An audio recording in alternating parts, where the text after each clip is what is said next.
ஹல்லேலூயா. கர்த்தர் நல்லவர், அவர் கிருபை என்றும் உள்ளது, நேற்றும் இன்றும் அவர் மாறாதவர்.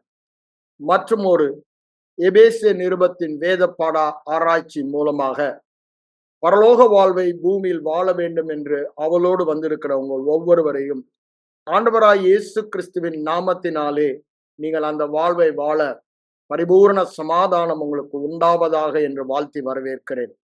நாம் அந்த 2ஆம் வசனம் 1ஆம் அதிகாரம் 2ஆம் வசனத்தில் பார்த்தது, பிதாவாகிய தேவனாலும் நம்முடைய கர்த்தராய் இயேசு கிறிஸ்துவினாலும் உங்களுக்கு கிருபையும் சமாதானமும் உண்டாவதாக என்று வாழ்த்துவதை நாம் பார்க்கிறோம். அப்போ வாழ்த்துதலிலே மிக முக்கியமான வாழ்த்துதலாக ஒவ்வொரு நிருபங்களிலும் ஆவியானவர் பவுலின் மூலமாக இந்த வாழ்த்துதல்களை கூறுவதை நாம் பார்க்கிறோம். அப்போ இந்த வாழ்த்துதல் எவ்வளவு முக்கியமானது என்பதை கருத்தாய் பார்க்க கிருபையை பற்றி நாம் பார்த்தோம். அடுத்ததாக சமாதானத்தை குறித்து நாம் பார்த்து கொண்டிருக்கிறோம். ஏனென்றால் நாம் சாதாரணமாக அது முழு அர்த்தத்தையும் வேதத்தில் ஆவியானவர் அவையில எழுதின நோக்கத்தையும் அர்த்தத்தையும் அறியாமல் உபயோகப்படுத்தும் பொழுது அதனுடைய முழு பலாபலன்களையும் நாம் பெற்று அனுபவிக்க முடியாது. ஆகவேதான் அதை குறித்து நாம் ஆழமாக பார்க்கிறோம். இவைகளை பார்க்கும் பொழுது நீங்க அநேகமா எபேசிய நிருபங்களில பலவிதமான காரியங்கள் சொல்லப்பட்ட ஐஸ்வர்யத்தை குறித்து நாம் புரிந்து கொள்ள முடியும். ஆகவே இது ஆழமான சத்தியமாய் இருக்கிறபடியினால நாம் இதை பரிபூர்ணமாய் அறிந்து கொள்ள வேண்டும். இந்த சமாதானம் உண்டாவதாக என்று நம் வாயில் வார்த்தை நாம் சொல்லும் பொழுது அது எவ்வளவு வல்லமையான ஆசீர்வாதம் என்பதை புரிந்து கொள்வதற்குத்தான் இந்த சமாதானத்தை குறித்து வேதம் என்ன சொல்லுகிறது என்று நாம் பார்க்கிறோம். வேதம் சொல்லுவதெல்லாம் இந்த சமாதானத்திற்கு அவர் ஒருவரே காரணரானார் என்று சொல்லுகிறது.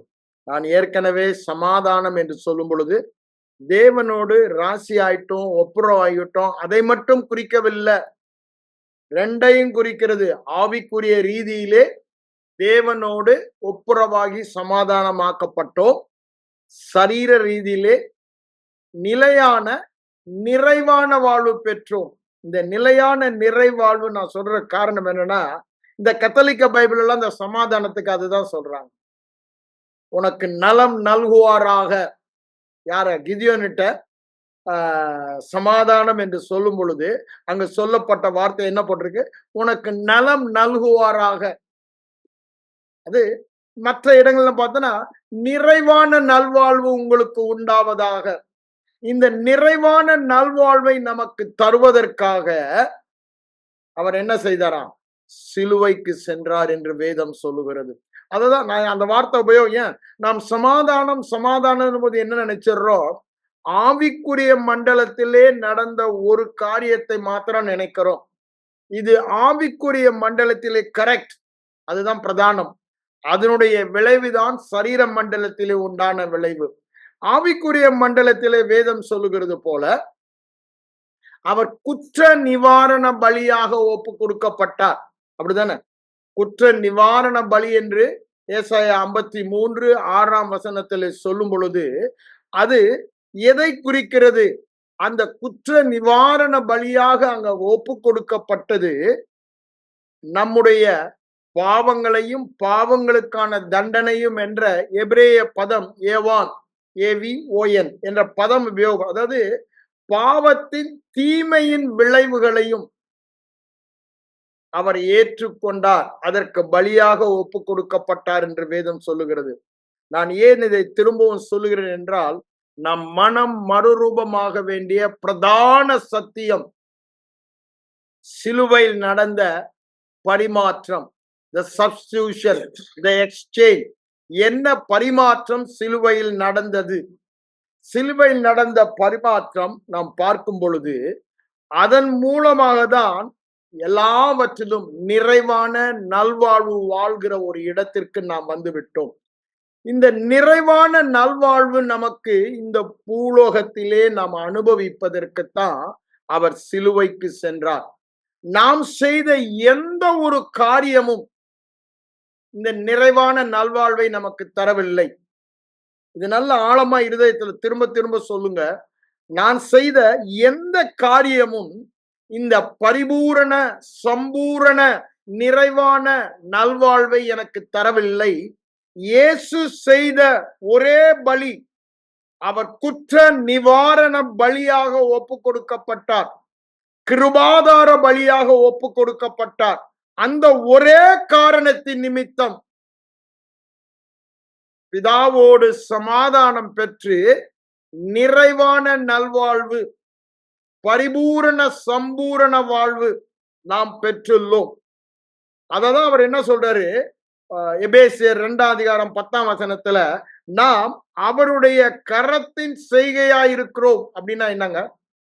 இந்த நிறைவான நல்வாழ்வு தேவனோடு சமாதானமாகி பெற்றது நம்மை சார்ந்ததே அல்ல. அப்படின்னா என்ன சொல்ற? நம்முடைய கீழ்ப்படிதலோ நம்முடைய நற்கிரியைகளோ சார்ந்தது அல்ல. அது எதை சார்ந்தது என்று வேதம், அவருடைய செயல் என்று வேதம் சொல்லுகிறது. அவருடைய கரத்தின் செயல்களாய் நாம் இருக்கிறோம். அவருடைய கரத்தின் செயல் இது தேவனால் உண்டாயிற்று, நம்முடைய கண்களுக்கு ஆச்சரியமாய் இருக்கிறது. எந்த ஒரு மனுஷனும் இதை குறித்து பெருமை பாராட்டாதபடி தேவனோடு சமாதானம் பெற்று நலமுடன் நல்வாழ்வு வாழ்வது, நான் தான் ரொம்ப யோக்கியன், ஆகவே எனக்கு பரிபூரண ஆசீர்வாதம் கொடுக்கப்பட்டது என்று சொல்லாத இடத்திற்கு நம்மை வைக்கதான் இந்த கிருபை, அவர் செய்த பலி என்று சொல்லுகிறது. இதுல எந்த ஒருத்தனும் ஏன் இது தேவனுடைய செயலா இருக்கிறது. அதெல்லாம் சொல்றாரு. 1 கொரிந்தியர் 1:29 சொல்றாரு. 2 கொரிந்தியர் 5:17 17-18 அதை நாம் சொல்வதை பார்க்கலாம். வேதம் முழு அதுங்கள விரும்புகிற நாளும் அல்ல, ஓடுகிற நாளும் அல்ல, இறங்குகிற கர்த்தராமே. இப்படித்தானே? முளைய செய்ய கர்த்துகிறார், விளைய செய்ய கர்த்துகிறார் கர்த்தர் என்று வேதம் சொல்லுவதை நாம் பார்க்கிறோம். அதை நம்ம தெளிவாய் புரிந்து கொள்ள வேண்டும். எல்லாமே கிருபை. இது நலமுடன் நல்வாழ்வு வாழ்வது, நலமுடன் நல்வாழ்வு, அதுதான் சமாதானம். ஷலோம் என்ற எபிரேய பதத்திற்கு அது ஆங்கிலத்தில் சொல்லும் பொழுது என்ன சொல்றாங்க? Nothing missing, nothing broken. அதாவது வாழ்க்கையில எந்த பகுதியிலும் தோல்வியே இல்லை, குறைவே இல்லை. அந்த இடத்தில் வாழ்கிற வாழ்க்கை தான் ஷலோம், சமாதான வாழ்க்கை. இது எதன் மூலமாக வந்ததா? தேவனோடு நாம் சமாதானம் பெற்றபடியினாலே என்று வேதவசனம் சொல்லுவதை நாம் பார்க்கிறோம். இத அவர் முன்னதாக நமக்கு ஆயத்தம் பண்ணினார். எபேசியர் 2:10 அப்படிதான் சொல்றாரு. முன்னதாக எப்போ?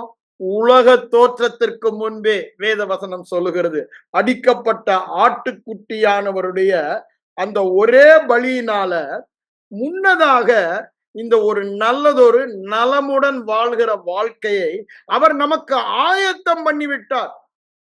அதுதான் 1 கொரிந்தியர் 2 9-10 நம்ம வாசித்து வருகிறோம். 10 சொல்லும் பொழுது, தேவன் ஆயத்தம் பண்ணினவைகளை கண் காணவில்லை, காது கேட்கவில்லை, மனித எண்ணத்தில் தோன்றவில்லை, ஆவியானவரே அவைகளை நமக்கு வெளிப்படுத்துகிறார் என்று சொல்கிறார். அதனாலதான் நம்முடைய ஐம்புலன் மாம்ச கண்களால் இவைகளை நாம் பார்க்க முடியாது. என்ன பிரதர் நீங்க இப்படி சொல்றீங்க? நலமுடன் நல்வாழ்வுக்கு என்ன மாற்றி அது எல்லாமே செய்து கொடுத்து விட்டார், ஆனா என் வாழ்க்கையில அதை பார்க்க முடியலையே, இந்த பகுதியில குறை இருக்கு என்று சொன்னா ஒரே காரணம் தான் சொல்றேன். உங்களுடைய சிந்தை, மனம் எப்படி நினைக்கிறதோ அப்படிதான் நடப்பீங்க. அப்படிதானே? நீதிமொழியில் 23 அவன் நினைவின்படி அவன் வாழ்கிறான் என்று சொல்லுகிறார். அதே இங்க நீங்க ரோமர் 8:5-6 நீங்க வாசகம் சொல்றாரு, மாம்சத்தின்படி நடப்பது மாம்ச சிந்தை.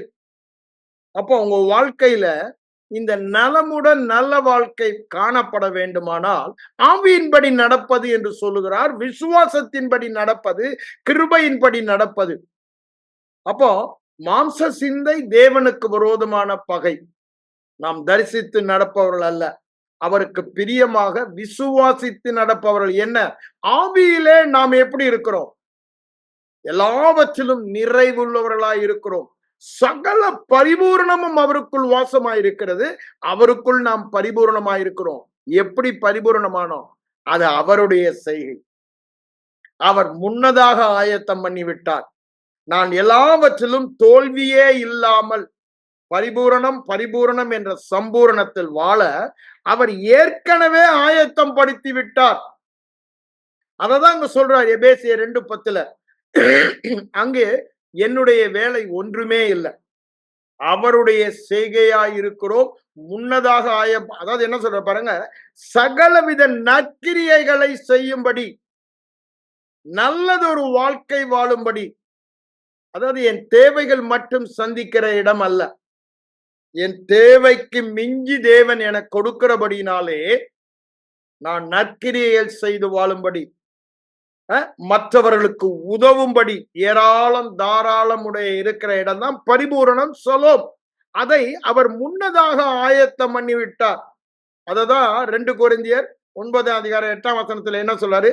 நாம் எல்லாவற்றிலும் எப்பொழுதும் சம்பூரணமுள்ளவர்களாய் பரிபூரணமுள்ளவர்களாய் இருக்கும்படிக்கு தேவன் சகலவித கிருபையை பெருக்கி தருகிறார். அதை அது முந்தினத்துல கிருபையை சொல்லிடுறாரு. 2 கொரிந்தியர் 8:9 தேவனுடைய கிருபையை அறிந்திருக்கிறீர்களே, அவர் ஐஸ்வர்யம் உள்ளவராய் இருந்தும் அப்படின்னு என்ன, அவர் சம்பூரண பரிபூரண தேவன் என்றால் எல்லாவற்றிலும் பரிபூரணம். அப்படி இருந்தும் நம்மை அந்த இடத்திற்கு கொண்டு வர, நம்மை எந்த இடத்துக்கு, தேவனுடைய மனிதனுடைய சம்பூரணத்தை சொல்லலங்க, மனிதனுடைய பரிபூர்ணத்தை சொல்லல. நீங்க உலகத்துல எந்த ஒரு மனிதனை பார்த்தாலும் அவன் இந்த பரிபூர்ண சம்பூரணத்துக்குள்ள தாம் முயற்சினால சம்பாதிக்க முடியாது, வர முடியாது. இது தேவனுடைய சம்பூரணத்தை சொல்லுகிறார். அந்த சம்பூரணத்தை தான் அங்க ஐஸ்வர்யம் என்ற வார்த்தை உபயோகப்படுத்தப்பட்டுள்ளது. எல்லா பகுதியிலும் எப்பொழுதும் சம்பூரணம், எல்லா பகுதியிலும் எப்பொழுதும் வெற்றி. இதுதான் சம்பூரணம். இந்த சம்பூரண இடத்திற்கு நம்மை கொண்டு வரதா குற்ற நிவாரண பலியாக நம்மை ஒப்பு கொடுத்தார் என்று வேதம் சொல்லுகிறது. அந்த பரிமாற்றத்தினாலே நாம் இந்த இடத்திற்கு வந்தோம். இது மனதில தெளிவாக பதிய வேண்டும். இந்த சிந்தை தான் தேவனுக்கு பிரியமான சிந்தை. என்னுடைய கீழ்ப்படிதல் அல்ல, என்னுடைய நற்செயல்கள் அல்ல, அவருடைய கீழ்ப்படிதல், அவருடைய நற்செயல். அதுதான் காரணம் இதற்கு. அதுதான் வேத வசனம் தெளிவாய் சொல்லுகிறத பார்க்கிறோம். ஆண்டவர் என்ன சொன்னாரு? என் சமாதானத்தையே உங்களுக்கு வைத்து போகிறேன் என்றார். என்ன? என்னுடைய பரிபூரணத்தையே, என்னுடைய சம்பூரணத்தையே உங்களுக்கு வைத்து போகிறேன் என்று சொல்லுகிறார். 1 தீமோத்தேயு 6:17 சொல்ற என்ன சொல்றாரு? நாம் சகலவித நன்மைகளை அனுபவிப்பதற்கு சம்பூரணமாய் நமக்கு கொடுக்கிற தேவன். அப்ப பாருங்க, அவர் நமக்கு கொடுத்தது என்னங்க? சம்பூரணம், பரிபூரணம். எந்த பகுதியிலுமே குறைவே இல்லாத சம்பூரணம், பரிபூரணத்தை அவர் நமக்கு வைத்து போகிறேன் என்று சொல்கிறார். எதற்காக? நாம் அந்த வாழ்க்கை வாழ, பரலோகம் போவதற்கல்ல, பூமியிலே அந்த வாழ்க்கை வாழ. பரலோகத்தில் எல்லாமே சம்பூரணம், பரிபூரணம். அங்கு குறைவே இல்லாத தேசம். தோல்வியே, கவலையே, கண்ணீரே, பயமே, சந்தேகமே இல்லாத தேசம். அந்த எருசலேமின் வாழ்வை பூமியில் நாம் வாழ, ஜீவனுள்ள நாளெல்லாம் நாம் எருசலேமின் வாழ்வை வாழ. அப்படின்னா என்ன? பரலோக வாழ்வை வாழ தேவன் ஒரு மாபெரும் கிரயம் கொடுத்தார். அந்த மாபெரும் கிரயத்தின் விளைவுதான் தேவனோடு ஆவியிலே நாம் சமாதானம் பெற்று அவருடைய ஸ்தானத்தையே, அவருடைய பரிபூரணத்தையே நாம் பெற்றுக்கொண்டோம். இதற்கு வேற காரணமே இல்லை. வேதம் என்ன சொல்லுகிறது? இந்த பரிபூரணத்திற்கு காரணம் என்ன? இந்த சம்பூரணத்திற்கு காரணம் என்ன? இந்த நலமுடன் நல்லதொரு வாழ்க்கை வாழ்கிறதற்கு காரணம் என்ன? இந்த சமாதானத்திற்கு காரணர் அவரே என்று வேத வசனம் சொல்லுகிறது. அவர் சமாதான காரணராகி, அப்படித்தானே? அவர் சமாதான எபேசியர் 2:14 வாசிக்கிறோம்.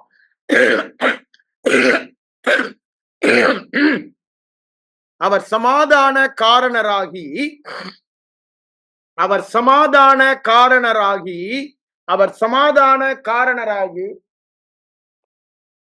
அவர் சமாதான காரணராகி, அவர் சமாதான காரணராகின்னு அப்படின்னு என்ன? இந்த இடத்திற்கு நான் வருவதற்கு காரணம் அவரே. எந்த இடம்? எல்லாவற்றிலும் எப்பொழுதும் நான் பரிபூரணம், எல்லாவற்றிலும் எப்பொழுதும் நான் சம்பூரணம். அந்த இடத்திற்கு நான் வருவதற்கு காரணம் என்ன? அவர் குற்ற நிவாரண பலியாக ஒப்பு கொடுக்கப்பட்டார். அவர் குற்ற நிவாரண பலியாக ஒப்பு கொடுக்கப்பட்டபடியினால நான் இப்பொழுது இருக்கிற இடம் என்ன? ஸ்தானம் என்ன? சம்பூரணம், சம்பூரணம், சம்பூரணம், சம்பூரணம். எந்த குறைவுமே இல்லை, ஒன்றிலுமே குறைவு இல்லை, தோல்வி இல்லை. அந்த இடத்திற்கு நம்மை கொண்டு வர, அது யாருடைய இடம்? யார் அவ்வாறு இருக்க முடியும்? தேவன் ஒருவர் தான் அதை இருக்க முடியும். அப்போ இந்த சம்பூரணம் எந்த சம்பூரணத்தை குறிக்கிறது? சலோம், தேவனுடைய சம்பூரணம், தேவனுடைய பரிபூரணத்தை குறிக்கிறது. எந்த ஒரு மனிதனும் இதை சம்பாதிக்க முடியாது. நம்ம தேவ நீதியை குறித்து என்ன சொல்றோம்? சிலுவையிலே ஏற்பட்ட பரிமாற்றத்தின் முதலாவது பலாபலன் பார்க்கும் பொழுது நம்முடைய பாவம் அவர் மேல் சுமத்தப்பட்டு அவருடைய நீதி நம்மேல் சுமத்தப்பட்டது. அப்படின்னா என்னங்க? என்ன செய்தாலும் அந்த நீதியை நான் பெறவே முடியாது. என்ன முயற்சித்தாலும் அதை நான் சம்பாதிக்கவே முடியாது. அப்பேற்பட்ட தேவனுடைய நீதி, அந்த பரிபூரண தேவனுடைய நீதி, அத மனித முயற்சியால் பெறவே முடியாது. ஆனா தேவனால முடியாதது என்னங்க? இது மனிதரால முடியாதது. தேவனால முடியாதது என்னங்க? பாவம் செய்ய முடியாது. அவர் தேவன், பரிசுத்தர். பாவமே செய்ய முடியாத தேவன் பாவமானார். என்ன பாவம்? மனுஷ பாவம். தேவனுக்கு பாவம் இல்ல, மனுஷரின் பாவமானார். நீதியே செய்ய முடியாத மனிதன் நீதி என்ன நீதி? தேவனுடைய நீதியானார். பாவமே இல்லாத, பாவம் அறியாத, பாவம் செய்யாத அந்த நீதியை நமக்கு தந்தார். கொஞ்சம் யோசித்து பாருங்க. அதுதான் முதல் பரிமாணம், எக்ஸ்சேஞ்ச். சிலுவையில் நடந்த மகா, ஏன் பாவம் நீக்கப்பட்டது மாத்திரமல்ல, பாவத்தின் தண்டனை நீக்கப்பட்டது மாத்திரமல்ல, ஆவியிலே நடந்த மாபெரும் பரிமாணம் என்னங்க? நம்மால என்ன முயற்சித்தாலும் மனிதனால முடியாத தேவனுடைய நீதி, வானத்துக்கும் பூமிக்கும் எவ்வளவு தூரமோ அவ்வளவு தூரம் இந்த நீதி மிக மிக மிக பெரியது. You cannot imagine, you cannot comprehend it. அளவிடப்பட முடியாத நீதி. அதனாலதான் பவுல் சொல்லும் பொழுது கூட என்ன சொல்றார்? எபேசியர் 3:8 கிறிஸ்துவின் அளவிடப்படாத ஐஸ்வர்யம் என்று சொல்கிறார். அவ்வளவு பெரிய நீதி. எல்லாமே அப்படிதான். பரிசுத்தம் அவ்வளவு பெரியது, நம்முடைய பரிபூரணம் அவ்வளவு பெரியது, எல்லா சுகம் அவ்வளவு பெரியது, சந்தோஷம், சமாதானம், வெற்றி எல்லாம் அவ்வளவு பெரியதா இருக்கிறது. அவ்வளவு பெரிய பரிபூரணத்தை, பரிபூரண நீதியை அவர் நமக்கு தர, பாவமே அறியாத, பாவமே செய்ய முடியாத தேவன் பாவமானார். எவ்வளவு பெரிய எக்ஸ்சேஞ்ச் அங்க நடந்திருக்கு பாருங்க. அவருக்கு சொந்தமான பரிபூரண நீதியை நமக்கு தர, நமக்கு சொந்தமான நமது குறைவான பாவத்தை அவர் எடுத்துக்கொண்டார். அந்த பாவம் முழுவதுமாய் அவர் எடுத்துக்கொண்டார். அந்த ஒரு பரிமாற்றத்தினால்தான் நாம் நீதிமானாகி தேவனோடு சமாதானம் பெற்றோம். அப்படிதானே? ரோமர் 5:1 சொல்றாருல, விசுவாசத்தினாலே நீதிமானாகி தேவனோடு சமாதானம் பெற்றோம். அதுடைய பலாபலன்கள் தான் அடுத்தது இது சொல்றாரு. என்ன பலாபலன்? நான் இப்ப வாசித்தேன்ல, கிருபையை அறிந்திருக்கிறீர்களே. 2 கொரிந்தியர் 8:9 சொல்றாரு, கிருபையை அறிந்திருக்கிறீர்களே. என்ன கிருபை?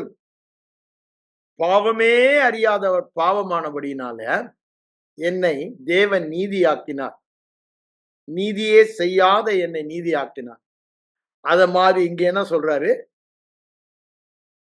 இந்த குறைவுனா என்னன்னு அவருக்கு தெரியாது. அவர் எப்பொழுதும் எல்லாவற்றிலும் நிறைந்திருப்பவர், எல்லாவற்றிலும் எப்பொழுதும் சம்பூரணமாயிருப்பவர், பரிபூரணமாயிருப்பவர், எல்லாவற்றையும் எல்லாவற்றாலும் பூரணமாய் நிரப்புகிறவர். அவர் அந்த பரிபூரணத்தை நமக்கு தர இந்த தரித்திரத்தை எடுத்துக்கொண்டார் என்று வேத வசனம் சொல்லுகிறது. தரித்திரம்னா என்னங்க? சாபம். சாபத்தின் பட்டியல் அதான வருது. அப்போ எல்லா பகுதியிலும் குறைவுபடுவது தரித்திரம். எல்லா பகுதியிலும் நீ வேத வசனம் அப்படித்தான். நான் அந்த வசனம் எடுப்போம். உபாகமம் 28 எடுங்க. 48 வசனம். அதுக்கு முந்தின வசனத்துல சொல்றாரு, சகலமும் பரிபூர்ணமாய், அது தேவனுக்கு சொந்தமானது, மனிதனுக்கு சொந்தமான சொல்ற பாருங்க. சகலமும் குறைவுபட்டு பட்டினியோடு தாகத்தோடு நிர்வாணத்தோடு உன் சத்துருக்கள் பிசாசை நீ சேவிப்பாய். அவர்கள் உன்னை அழித்து தீரும் மட்டும் நுகத்தடியை உன் கழுத்தின் மேலே போடுவார்கள் என்று அங்கு சொல்லப்பட்டுள்ளது. சகலத்திலும் குறைவுபடுவது அதுதாங்க தரித்திரம். தரித்திரம் பணத்துல மாத்திரம் அல்ல, பணத்துல மாத்திரம் அல்ல.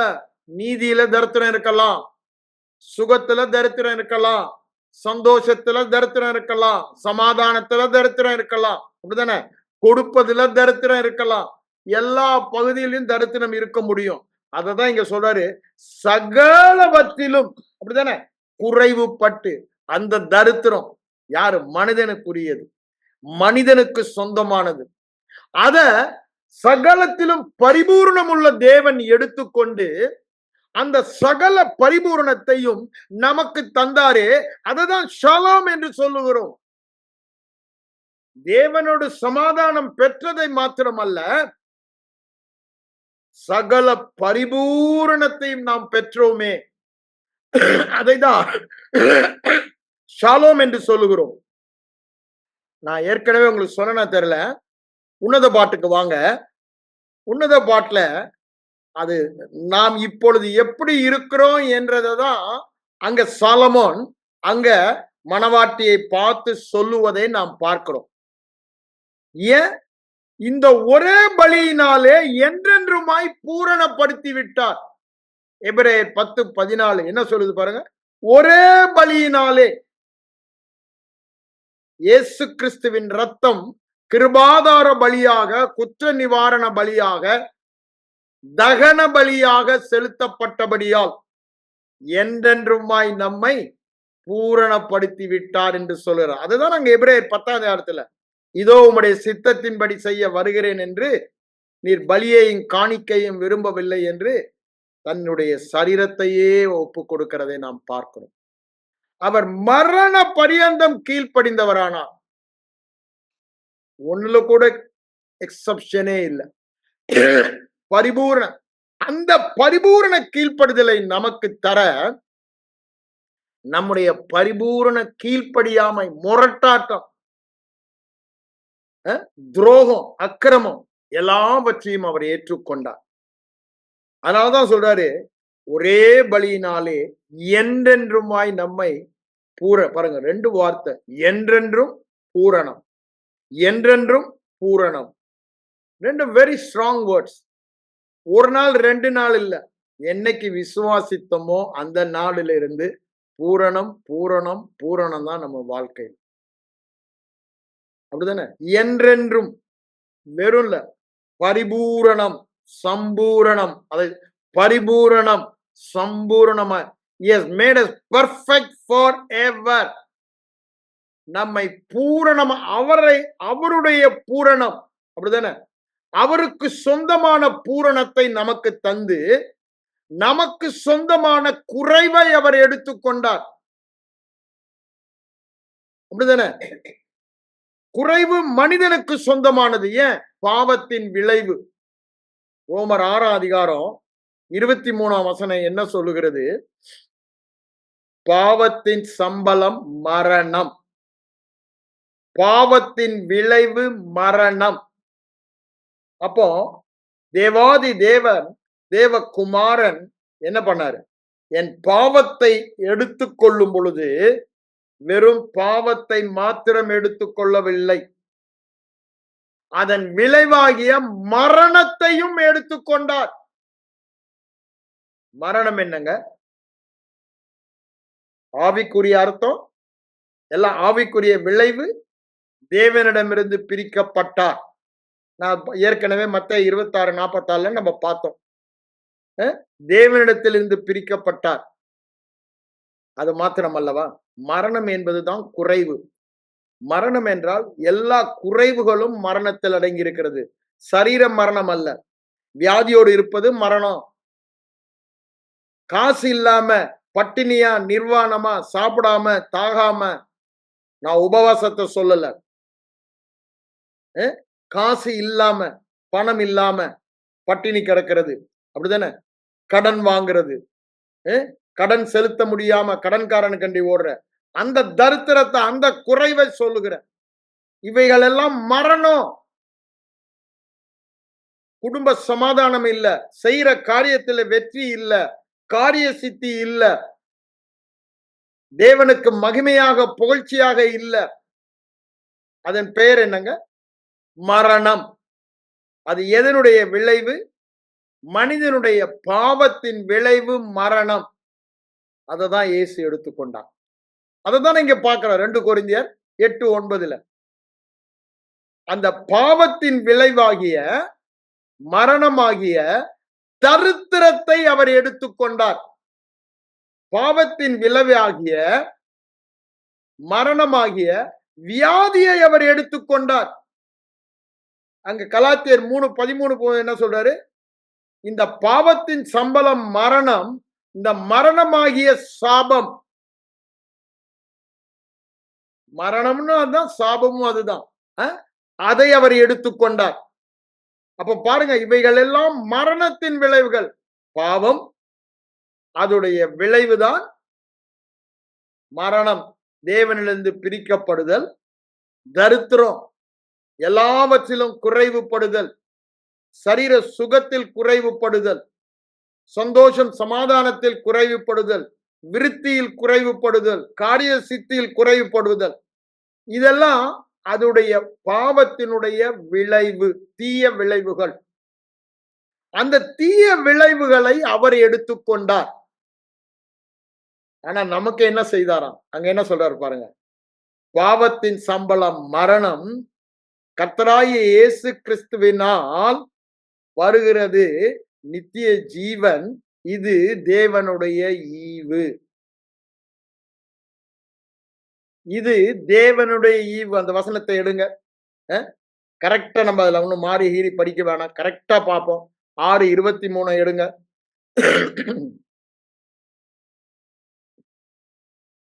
6:23 என்ன சொல்றாரு பாருங்க, பாவத்தின் சம்பளம் மரணம். பாவம் என்பது தீமை. இந்த தீமையின் விளைவு, தீய விளைவு மரணம். அந்த தீய விளைவை தான் மரணம் என்று சொல்லுகிறது. இதைதான் அவர் எடுத்துக்கொண்டார். பாவத்தின் தீய விளைவை இயேசு சிலுவையில் எடுத்துக்கொண்டார். அதனாலதான் ஆவியிலே அவர் பிரிக்கப்பட்டார், சரீர பிரகாரமாக அவர் தரித்திரரானார், குறைவுள்ளவரானார், சகலவற்றிலும் குறைவு. அது உபாமத்துல வாசமே அந்த சாபமானார் சொல்றோம். அநேகர் சொல்லுவாங்க இயேசு ஏழ்மையா வாழ்ந்தாரு. நம்மளும் என்ன ஐயா அவர் ஏழ்மையா வாழலைங்க, சகல பரிபூரணத்துல தான் வாழ்ந்தாரு. அந்த ஷலோம் அந்த வாழ்க்கை தான் அவர் வாழ்ந்தாரு. எங்குமே அவருக்கு ஐயோ 20,000 பேர் வந்துட்டாங்களே, இவங்களுக்கு 2 நாளா பிரசங்கம் கேட்டாங்களே, இவங்களுக்கு சாப்பாடு போடாம பட்னியா அனுப்பக்கூடாது, இவங்களுக்கு சாப்பாடு போடணுமே, எனக்கு திராணி இல்லையே. ஒரு மனிதனுக்கு அந்த திராணி இல்லை. திடீர்னு வந்த 20,000 பேருக்கு சாப்பாடு போட, அதுவும் வனாந்திரத்துல. ஆனா அவரு அந்த சம்பூரணத்தினால அவங்களுக்கு சாப்பாடு போட்டார். ஐயா யூதாஸ்னு ஒரு ட்ரெஷரரை வச்சிருந்தாருங்க. பணம் இல்லாமையா ட்ரெஷரர் வைக்க முடியும்? தரித்திரனா ட்ரெஷரர் வைக்க முடியும்? ஐயா அந்த தரித்திரம் என்ன, ஏழைகளுக்கு பணம் கொடுக்கறதுக்கு இந்த விற்று ஏழைகளுக்கு கொடுத்துக்கலாம்னு சொல்லலாம். கடைசியில் அவன் யூதாஸ் போகும்போது செய்யறது துரிதமா செய்யணும், ஏழைகளுக்கு ஏதாவது வாங்க கொடுக்கும், அப்படிதான் அங்க ரெக்கார்ட் ஆயிருக்கு. அப்படின்னா என்ன அர்த்தம்? அவர் அவ்வாறு அநேக முறை செய்து கொண்டு இருக்கிறார். அவ்வாறு செய்கிற அளவுக்கு அவர் பணக்காரராக சம்பூர்ணமாக பூரணமாக இருந்தார். அவர் உலகத்திலே வாழும்போது ஏழையாக வாழவில்லை. அந்த எண்ணத்தை நாம் மாற்ற வேண்டும். அவர் பரிபூரணத்தில் வாழ்ந்தார். சும்பின கையுடையவனுக்கு கையை கொடுக்கிற பரிபூரணங்க, பரிபூரணம் பரிபூரணம். எந்த பகுதி எடுத்தாலும் பரிபூரணம். காணா ஒரு கல்யாணத்துல குறைவு, அங்க பரிபூரணம் சம்பூரணம் வருது. அந்த பரிபூரணத்துல வாழ்ந்தவர் தான் சிலுவையில தரித்திரரானார். எல்லாவற்றிலும் அவர் குறை. சிலுவையில என் பாவம் சுமத்தப்பட்ட பொழுது அந்த பாவத்தின் தீய விளைவினாலே அவர் தரித்திரரானார், குறைவுள்ளவரானார். சகலவற்றிலும் 24 மணி நேரமா அவருக்கு சாப்பாடு கிடையாது, பட்டினியா இருக்கிறார், தாகமா இருக்கிறேன் என்று சொல்லுகிறார். அப்படிதானே? அவர் ட்ரெஸ் எல்லாம் உருவிட்டானுங்க, நிர்வாணமாக்குனாங்க. வெக்கம், அப்படித்தானே? அவமானம், காரி துப்புறான். இதெல்லாம் எங்க வந்தது? எங்க வந்தது? இந்த பாவம் சுமத்தப்பட்டதனால் வந்த விளைவு. பாவத்தின் தீய விளைவை அவர் எடுத்துக்கொண்டார். சிலுவைக்கு போறக்கு முன்னாடி அவர் சம்பூரணமாக தான் இருந்தார். ஷலோம் வாழ்க்கை வாழ்ந்தார். மனதின் எண்ணங்களை மாற்ற வேண்டும். இன்னைக்கு தவறான உபதேசம் இருக்கிறது சபையில. அதனாலதான் நான் இதை அழுத்தி சொல்லுகிறேன். அந்த தவறான எண்ணங்களை நாம் மாற்ற வேண்டும். அவர் தரித்திரர் ஆனார், அவர் தரித்திரராய் இருக்கவில்லை. அப்படித்தானே? அவர் தரித்திரர் ஆனார் என்றுதான் வேத வசனம் சொல்லுகிறது. எப்படி பாவமே ஆக முடியாதவர் பாவமானாரோ, அதுபோல குறைவே பட முடியாதவர் இந்த பாவ தீய விளைவினாலே சகலவற்றிலும் குறைவுள்ளவரானார். அததான் தரித்திரம் என்று சொல்லுறோம். அததான் 2 கொரிந்தியர் 8:9 என்ன சொல்றாரு? நான் எல்லாவற்றிலும் பரிபூரணம் உள்ளவனாய் இருக்கும்படிக்கு, ஐஸ்வர்யம் உள்ளவனா அதுதான், சம்பூரணம் உள்ளவனாய் இருக்கும்படிக்கு, சம்பூரணம் உள்ளவனாய் இருக்கும்படிக்கு அவர் எல்லாவற்றிலும் குறைவுபட்டார். வேற காரணமே இல்லைங்க. இன்னைக்கு நான் சம்பூரணமா எல்லாவற்றிலும் ஐஸ்வர்யம், பணம் மாத்திரம் அல்ல, எல்லாவற்றிலும் ஐஸ்வர்யம், செழிப்பு, நலமுடன் நல்லதொரு வாழ்க்கை வாழ கிரயம் சிலுவையிலே செலுத்தப்பட்டது. அததான் அங்க சொல்றாரு. நமக்கு சமாதானத்தை உண்டு பண்ணும் கிரயம் அவர் ஏற்றுக்கொண்டார். அவர் மேல் வந்தது. அவர் என்ன கிரயம்? பாவமாக்கப்பட்டார். என்ன கிரயம் செலுத்தினார்? பாவத்திற்கு தன்னை விரும்பி ஒப்பு கொடுத்தார். நம் மேல் வைத்த அன்பினால பாவத்தை போக்கும் பரிகாரமாக அவர் தம்மை ஒப்பு கொடுத்தபடியினாலே உலகத்தின் கேடுகளுக்கு, தீய காரியங்களுக்கு, அப்படின்னு என்ன, தீய விளைவு, பாவத்தின் தீய விளைவுகளுக்கு, கலாத்தியர் 1:4 சொல்றாருல, அந்த பாவத்தின் தீய விளைவுகளுக்கு நம்மேல் இராதபடி அவர் அதை எடுத்துக்கொண்டபடியினாலே அவருடைய கீழ்ப்படிதல், அவருடைய நீதியினால் வந்த நல்ல விளைவுகள் எல்லாம் என் மேல் வந்தது, உங்கள் மேல் வந்தது. வேற காரணமே இல்ல. சமாதான காரணர் அவர் ஒருவரே, சமாதான காரணர். அவர் சமாதான காரணராய் அங்க, நான் ஏற்கனவே உங்களுக்கு எடுத்து அதை வாசித்தேன். நீங்க வேணா நோட் பண்ணி வைத்து வாசித்து பாருங்க. எபேசியர் 2:14 அந்த அதிகாரம் முடிவு வரைக்கும் வாசித்து பாருங்க. அவர் சமாதான காரணராகி நம்மை அவரோடு ஒப்புரவாக்கி அவரோடு இணைத்தார் என்றே சொல்லுவார். அப்படிதானே? அவரோடு இணைத்தார்னா என்னங்க? அவருடைய சம்பூர்ணத்தோடு நம்ம இணைத்து விட்டார். இப்ப அவருடைய சம்பூர்ணம் ஏன் எல்லாம் ஒரே சம்பூர்ணம் தான். அதாங்க 2 கொரிந்தியர் 14 நீங்க வாசிக்க. முன்னே எப்படி இருந்தீங்க, இப்ப எப்படி இருக்கீங்க சொல்லிட்டுதான் வரிசையா சொல்லுவாரு. நீங்க தேவனுடைய வீடு ஆயிட்டீங்க, தேவனுடைய வாசஸ்தலம் ஆயிட்டீங்க. அப்படிதானே? தேவன் வாசம் பண்ணுகிற மாளிகை ஆயிட்டீங்க, தேவனுடைய குடும்பம் ஆயிட்டீங்க, தேவனுடைய வீட்டார் ஆயிட்டீங்க. அதெல்லாம் சொல்லுவார். இதெல்லாம் என்னங்க? இந்த சமாதான சுவிசேஷம். அங்க சமாதான சுவிசேஷத்தை சொன்னார் தாங்க. அப்படின்னா என்ன? இப்படி ஒரு நல்லது ஒரு வாழ்க்கை உங்களுக்கு வந்துடுச்சு அப்படின்னு சிலுவை சிந்தின ரத்தத்தினால நமக்கு சமாதான சுவிசேஷத்தை கூறினார் என்று அங்க சொல்வதை நம்ம பார்க்கிறோம். சமாதான சுவிசேஷம் தான் நம்ம கேட்கணும். அதுதான் ரோமர் 10:17 சொல்றாரு. கேட்பதினால் வரும் சொல்லும்போது அங்க 15-16 வசனம் என்ன சொல்றாரு? சமாதான சுவிசேஷம் என்று தான் சொல்லுகிறார். அதாவது நல்லதொரு வாழ்க்கையை சிலுவையிலே பரிமாற்றமாக நமக்கு தந்து விட்டார். அதுதான் இங்க ரோமர் 6 நம்ம வாசிட்டு இருந்தோம். பாவத்தின் விளைவாகிய நம்முடைய தீமையின் விளைவாகிய எல்லா தீய விளைவுகளையும் அவர் ஏற்றுக்கொண்டு அவருடைய கீழ்ப்படிதல், அவருடைய நல்ல விளைவுகளை நமக்கு தந்தார். அதான் சொல்றாரு, கர்த்தராகிய இயேசு கிறிஸ்துவினால் உண்டாகும் நித்திய ஜீவன். இது இலவசமான ஈவு. நித்திய ஜீவன் இலவசமானது.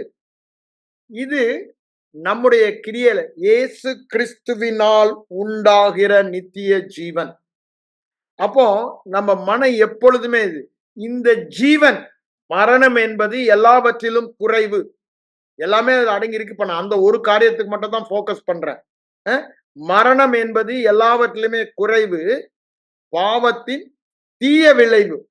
இப்பொழுது நீதியின் இயேசு கிறிஸ்துவின் கீழ்ப்படுதலின் நன்மையான விளைவு, நல்விளைவு என்னது?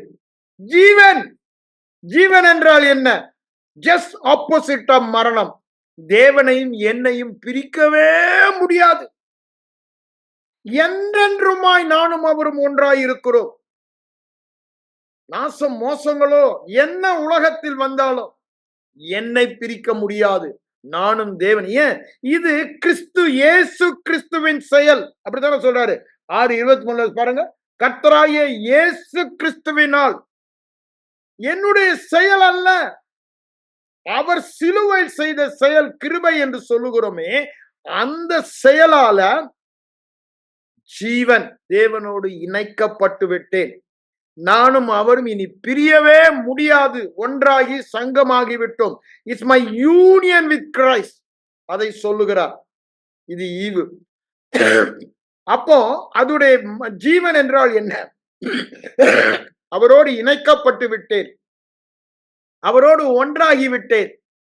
அப்போ அவரை பற்றிய உண்மைதான் என்னை பற்றிய உண்மை. அவரே என் நீதி, அவரே என் பரிசுத்தம், அவரே என் சுகம், அவரே என் செழிப்பு. பூமியும் அது நிறைவும் அவருடையது. அவரோடு இணைக்கப்பட்டால் பூமியும் அது நிறைவும் என்னுடையது. அப்படித்தானே சொல்றாரு 1 கொரிந்தியர் 3 21, 22, 23 வசனங்களை வாசித்து பாருங்க. அதான என்ன? எல்லாம் கிறிஸ்துவுக்குரியது, எல்லாம் உங்களுக்குரியது என்றாரு. கிறிஸ்து தேவனுக்குரியவர், நீங்கள் கிறிஸ்துவுக்குரியவர்கள். All because of this union. அப்ப பாருங்க, அங்க தீய விளைவு மரணம், இந்த நல்ல விளைவு ஜீவன். இது நாம் ஆவியில் பெற்றிருக்கிறது, சரீரத்திலும் அனுபவிக்க முடியும். அததான் அங்க சொல்லுகிறார். என்ன சொல்லுகிறார்? ஐஸ்வர்யம் உள்ளவராக்கினார், பூரணம் உள்ளவராக்கினார், நலமுடன் நல்லதொரு வாழ்க்கை வாழ நிறைவான வாழ்வை நமக்கு தந்தார். நித்திய ஜீவன் என்னங்க? நிறைவான வாழ்வு, பூரண வாழ்வு, சம்பூரண வாழ்வு. அவரோடு இணைக்கப்பட்டு பிரிக்க முடியாத அந்த ஐக்கியம் மாத்திரமல்ல, நிறைவாழ்வை, பூரண வாழ்வை, சம்பூரண வாழ்வை, பரிபூரண வாழ்வு, ஜீவன் நமக்கு அவர் தந்து விட்டார் என்றுதான் வேதம் சொல்லுது. இதை நல்லா நம்ம புரிந்து கொள்ளணும். ஜீவனை சாதாரணமா எடுத்துக்கொள்ளக்கூடாது. ஜீவன் என்றால் அவருக்கு சொந்தமானது எல்லாவற்றிலும் நாம் பங்கு பெற்று விட்டோம். அதனாலதான் என்ன சொல்றாரு பாருங்க, இந்த 2ஆம் அதிகாரத்துல எபேசியர் இதெல்லாம் வரிசையா நேரம் இல்லை, நான் வாசியில நீ கட்டாயமா எடுத்து வாசிங்க. 3ஆம் அதிகாரம் சொல்லும் பொழுது அங்க என்ன சொல்றாரு பாருங்க, அவரோடு கூட வாக்குத்தத்தத்துக்கு உடன் பங்காளிகள், ஒரே சரீரம், அப்படித்தானே சொல்றாரு, ஒரே சரீரம் ஆகிவிட்டோம், வாக்குத்தத்தத்துக்கு பங்காளிகள் ஆயிட்டோம், அவரோடு கூட உடன் சுதந்திரர் ஆகிவிட்டோம். அவருக்கு சொந்தம்லாம் எனக்கு சொந்தம், பங்காளிகள், சுதந்திரவாளிகள், உடன் சுதந்திரவாளிகள், அதே அவருடைய சரீரமே. அப்ப பாருங்க, எவ்வளவு எல்லாவற்றையும் எல்லாவற்றாலும் நிரப்புகிற அவருடைய சரீரம். அப்போ இதுதாங்க சமாதான சுவிசேஷம். இதுதான் சமாதான சுவிசேஷம். இந்த சமாதான சுவிசேஷம் சொல்லுகிறதா நாம் சம்பூரணமாய் இருக்கிறோம் என்று. இதுக்கு விரோதமா பேசுகிற எல்லா பேச்சுமே வீணான பேச்சு, வீணான சிந்தனை.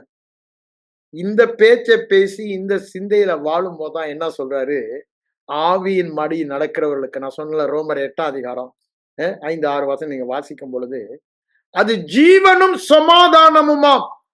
ஐயா, ஆவியில் நடந்த மாற்றம் சரீர மண்டலத்தில் ஜீவனும் சமாதானம் வெளிப்பட வேண்டுமானா இந்த சிந்தை மாற்றப்படணும். அதுக்குதான் நான் இன்னைக்கு உங்களுக்கு இதை திரும்ப திரும்ப உள்ள தள்ளி கொண்டு இருக்கிறத காரணமே அதுதான். என்னது?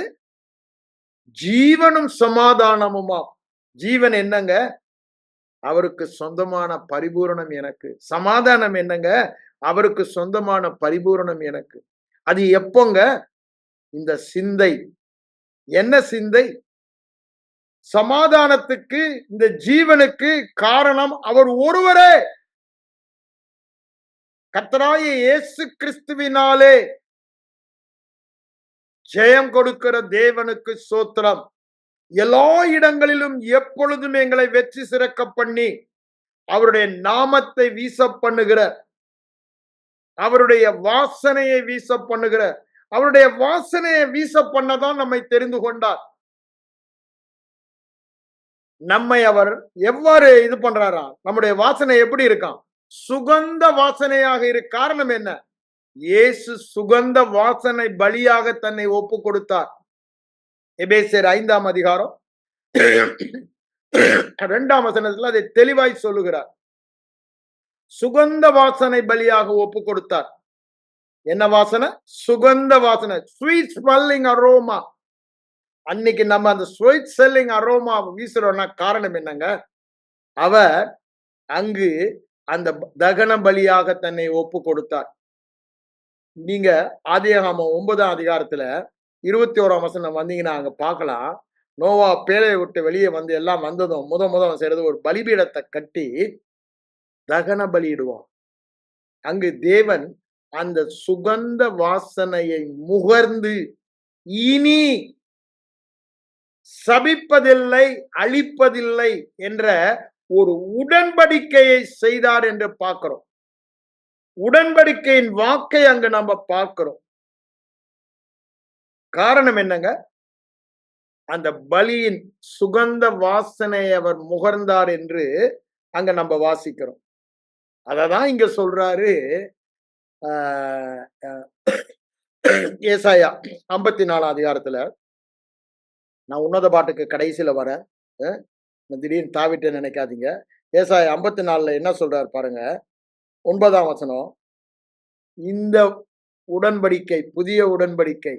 அங்க அவர் சிலுவையில பண்ணாரே, அது அவருக்கு சுகந்த வாசனை பலியாய் இருந்தபடியினால. அததானே எபேசியர் 5:2 சொல்றாரு. அந்த பலியினால என்ன சொல்றாரு பாருங்க. இது எனக்கு நோவா காலத்தில் உண்டான வெள்ளம் போல் இருக்கும். வெள்ளம் போல தீமைங்க உங்க வாழ்க்கையில, எங்க வாழ்க்கையில, இந்த உலகத்துல சத்துருடைய பொல்லாங்கனுக்குள் இருக்கிறபடினால வெள்ளம் போல தீமை. ஆனா அவர் என்ன சொல்றாரு, நோவா காலத்தில் உண்டான இந்த வெள்ளம், தீமை, அழிப்பது, சங்காரம், சாபம், குறைவு, மரணம், அது இனி பூமியின் மேல் புரண்டு வருவது இல்லை என்றும் ஆணையிட்டது போல, ஆணையிட்டது போல. இங்க என்ன சொல்றாரு பாருங்க, உன்மேல் நான் கோபம் கொள்ளுவதில்லை, உன்னை நான் கடிந்து கொள்ளுவதில்லை என்று ஆணையிட்டேன். அந்த ஆணையை இன்றைக்கு வரைக்கும் நிறைவேற்றுகிறவர் இந்த ஆணையை என்றென்றும் நிறைவேற்ற. என்ன? என் மேல கோபம் கொள்ளுவதில்லை, கடிந்து கொள்வதில்லை. காரணம் என்னங்க? காரணம் என்னங்க? அவருடைய அவருடைய நீதி எனக்கு தரப்பட்டது. அவருக்குரியதெல்லாம் இப்ப என்னை பார்க்கும் பொழுதெல்லாம் நான் கிறிஸ்துவை தரித்து கொண்டிருக்கிறேன். என்னை கிறிஸ்துவின் நீதியாக பரிபூரணமாக பார்க்கிறார். அப்படி பார்க்கும்போது என் மேல அவர் கோபம் வருமா? இதுதாங்க அவருடைய ஞானம், அறிவு ஆகிய பொக்கிஷம். இந்த ஞானம், தேவனுடைய ஞானம், அறிவு இந்த சிலுவையின் பரிமாற்றத்தால், அப்படிதானே? தி எக்ஸ்சேஞ்ச், சிலுவையின் பரிமாற்றத்தால், தி சப்ஸ்டிடியூஷன். என்ன ஆச்சு பாருங்க, என்ன சொல்றார் பாருங்க, கோபம் கொள்ளுவதில்லை, கடிந்து கொள்ளுவதில்லை. அதுதான் அங்க சொல்றாரு. கொலோசியர் 1:20-22 வாசிங்க. அங்க அதை சொல்வதை நாம் பார்க்கலாம். நம்ம எந்த இடத்திற்கு அவருடைய மரணத்தினாலே, அந்த பரிகார மரணத்தினாலே, பரிகார ரத்தம் கிரயமாய் செலுத்தப்பட்டபடியினாலே, அதை சொல்லிட்டு தான் இந்த சுவிசேஷம் நீங்க கேட்டதுல நிலைத்திருந்தா அப்படின்னு அந்த சுவிசேஷம் அப்படியே சமாதான சொல்லிட்டே வந்துட்டு தான் 27 வரும்போது கிறிஸ்துவானவர் மகிமையின் நம்பிக்கையாய் உங்களுக்குள் என்று சொல்லுவார். அதுதாங்க சுவிசேஷம். கிறிஸ்துவானவர் மகிமையின் நம்பிக்கை எனக்கு பரிபூரணமாய் எனக்குள், சம்பூரணமாய் எனக்குள், எல்லாவற்றிலும் எப்பொழுதும் சம்பூரணம், சம்பூரணம், வெற்றி, வெற்றி, வெற்றி, முற்றும் ஜெயம் கொள்ளுகிறவன், தோல்வியே இல்லை, கலக்கமே இல்லை, பயமே இல்லை, சந்தேகமே இல்லை, கவலையே இல்லை. அந்த சம்பூரணத்தை சொல்லுகிறார். அதற்குத்தான் சிலுவையில அந்த கிரயத்தை செலுத்தினார். ஏசாயா 53:5 சொல்றாருல, சமாதானத்துக்கு என்ன பண்ணாராம்? நமக்கு சமாதானத்தை உண்டு பண்ணும் ஆக்கினை அவர் மேல் வந்தது. அவர் சமாதான காரணராகி குற்ற நிவாரண பலியாக ஒப்பு கொடுக்கப்பட்டார். குற்ற நிவாரணம் 6 சொல்லிட்டு 10லும் 12லும் பாருங்க, தம்முடைய ஆத்துமாவை என்று சொல்லுகிறார். அப்போ அவர் அங்கு செய்த ஒரே காரியம்,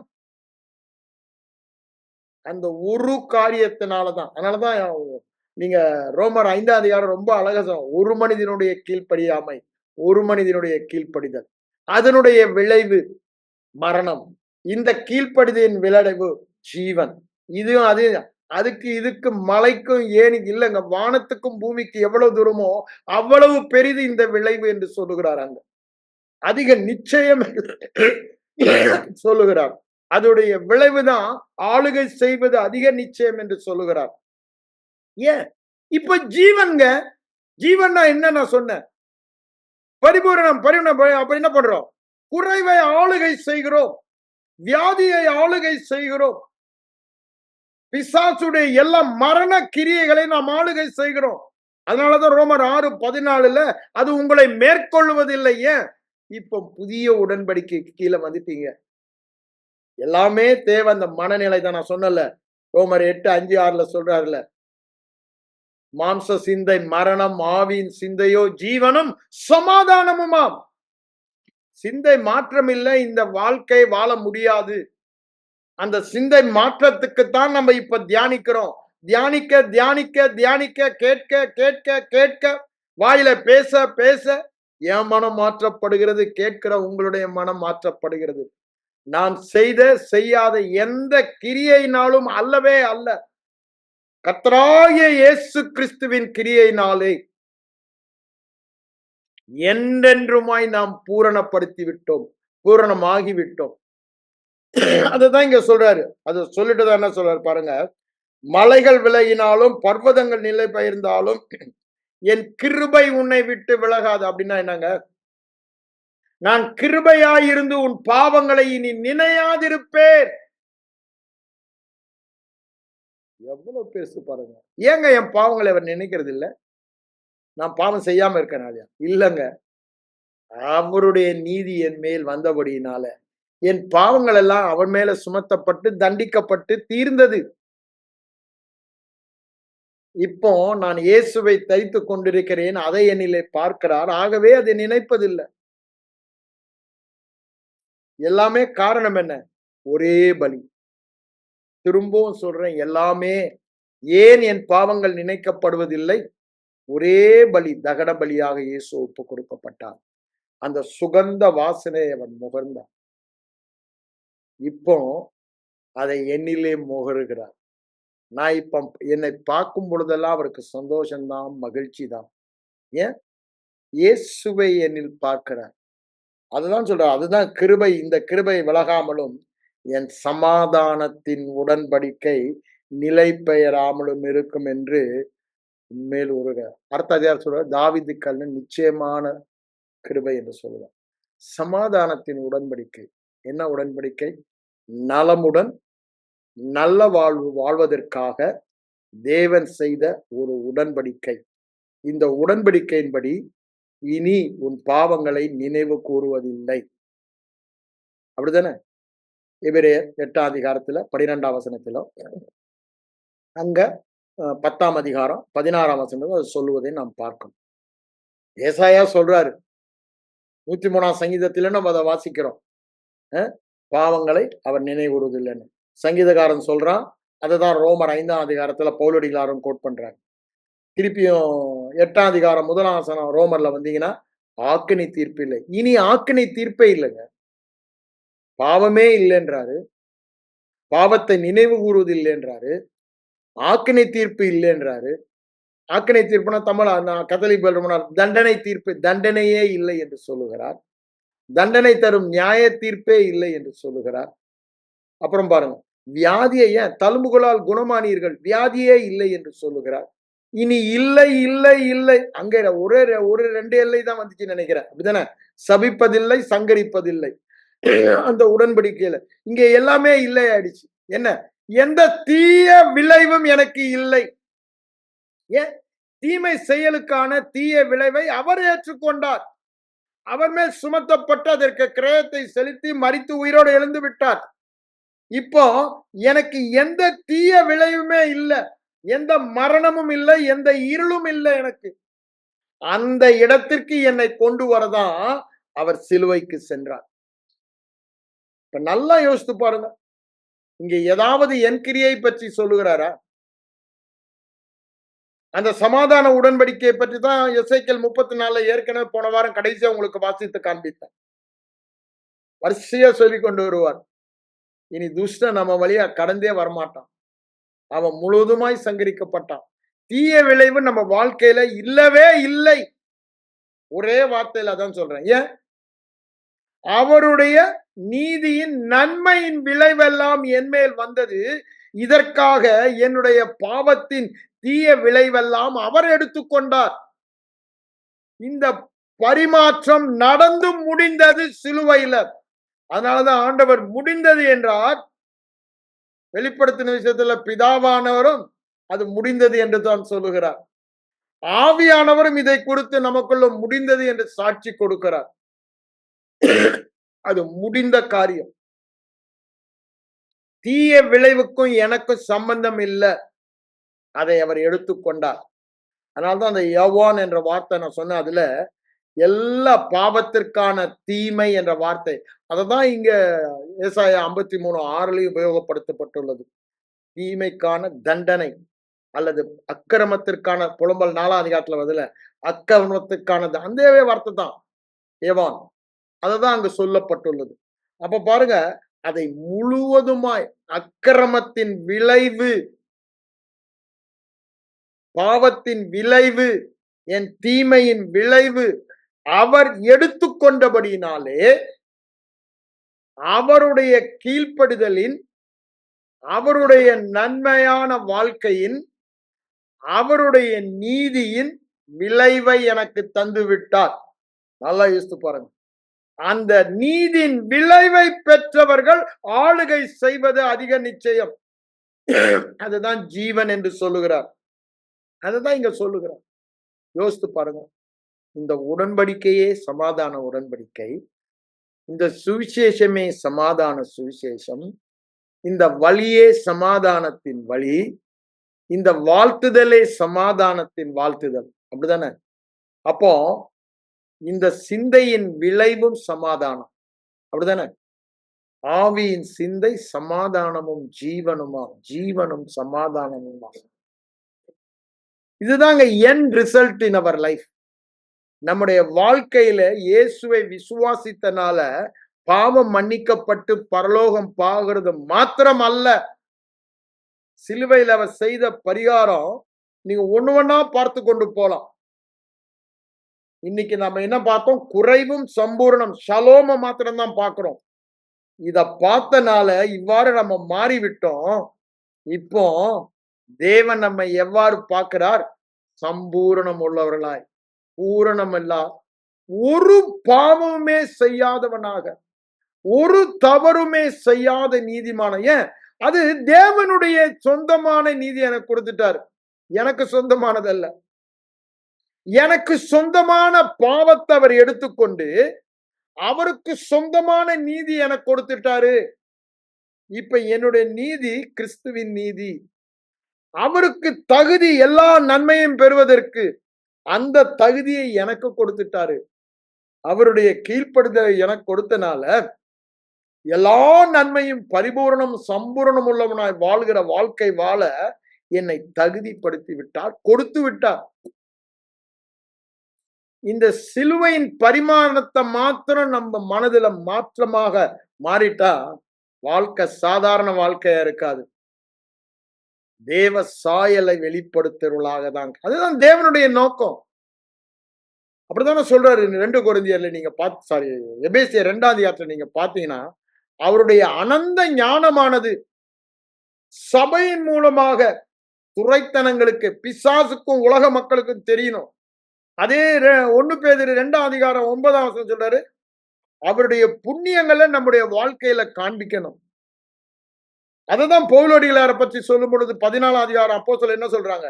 11ஆம் வசனத்துல, தேவர்கள் மனித ரூபத்தில் வந்து, இதுதாங்க அந்த நோக்கம். அதுக்குத்தான் அவர் இந்த மனித சாயலை அவர் எடுத்துக்கொண்டார். மனித தீமையையும் பாவத்தையும் தீய விளைவுகளையும் அவர் எடுத்துக்கொண்டார். அவர் மரித்தார் என்றதை நம்ம விசுவாசிக்கிறோம்ல. எப்படி அவர் மரிக்க முடியும்?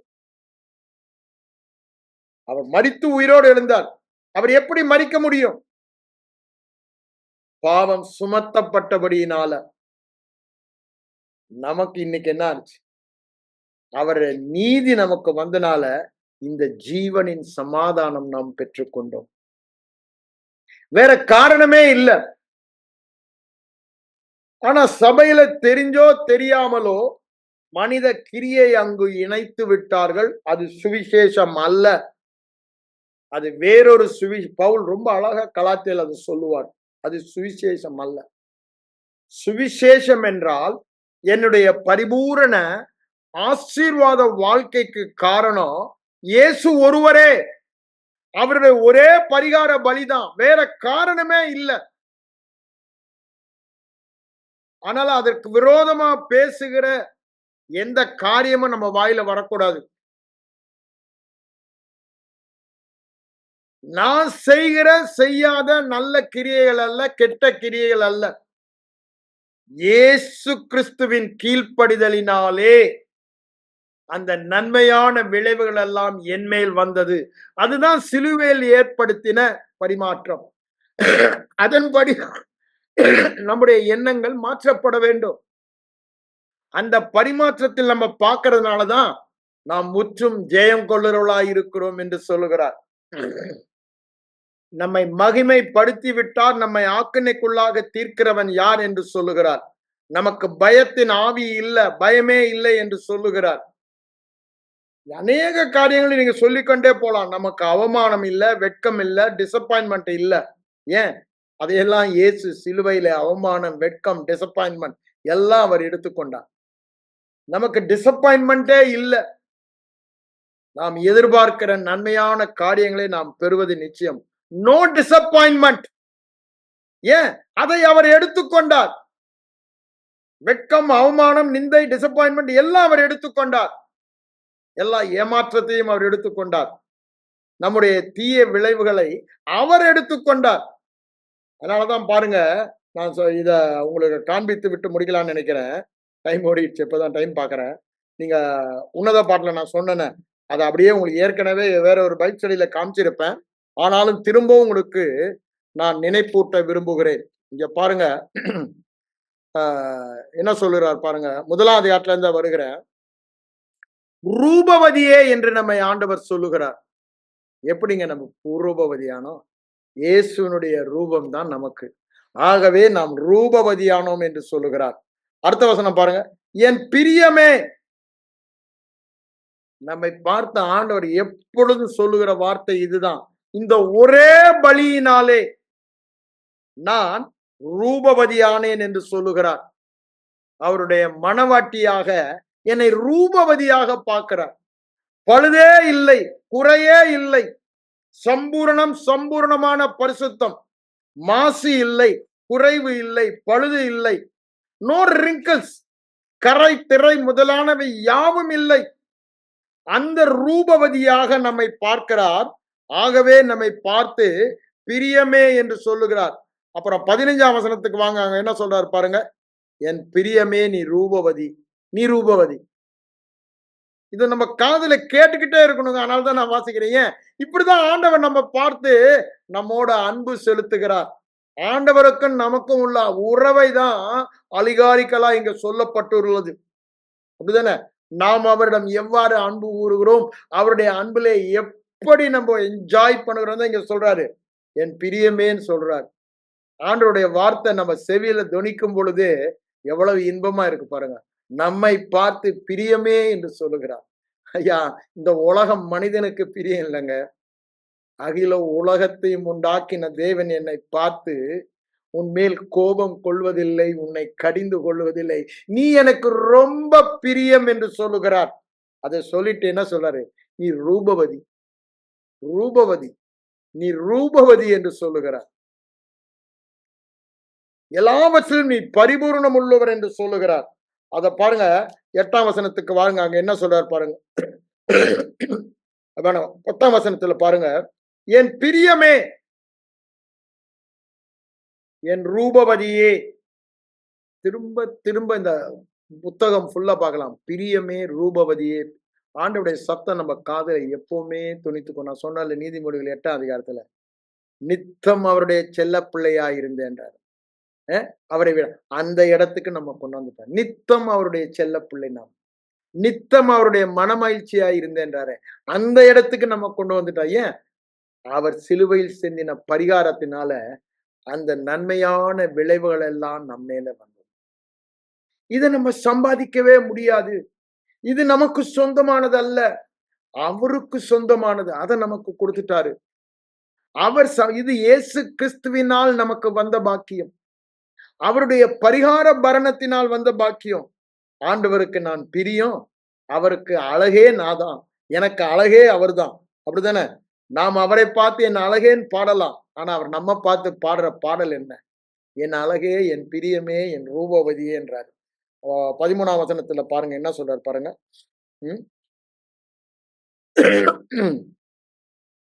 என் பிரியமே, என் ரூபவதியே. திரும்ப திரும்ப சொல்லுகிறார். 16ஆம் வசனத்துல அவர் என்னுடையவர், நான் அவருடையவர். என் ஆத்தும நேசர். என்னென்ன வசனம்லாம் வருதுன்னு பாருங்க. 4ஆம் அதிகாரத்துல பாருங்க, ஆரம்பமே என் ரூபவதி, என் பிரியமே நீ ரூபவதி. கொஞ்சம் அப்படி இமேஜினேஷன் கொஞ்சம், நான் இப்ப நேரம் இல்ல. உங்க இமேஜினேஷன் அதை போட்டு பாருங்க. ஆண்டவர் நீங்களும் உட்கார்ந்து இருக்கீங்க, உறவாடுறீங்க, இப்படிதானே? அந்த உறவாடும் போது ஆண்டவர் என்ன சொல்றாரு? சந்தசிங், யூ ஆர் மை பிலவட். என் பிரியம் நீதான்பா. எனக்கு ரொம்ப பிரியம் நீதான்பா. நீ என்ன அழகா இருக்க, என்ன ரூபமா இருக்க, எவ்வளவு சம்பூர்ணமா இருக்கிற. அப்படி சொல்றதை நம்ம காதுல கேட்டுக்கொண்டே இருக்கோம். ஏன்? இதுதான் புதிய உடன்படிக்கையின் விளைவு, சமாதான உடன்படிக்கையின் விளைவு.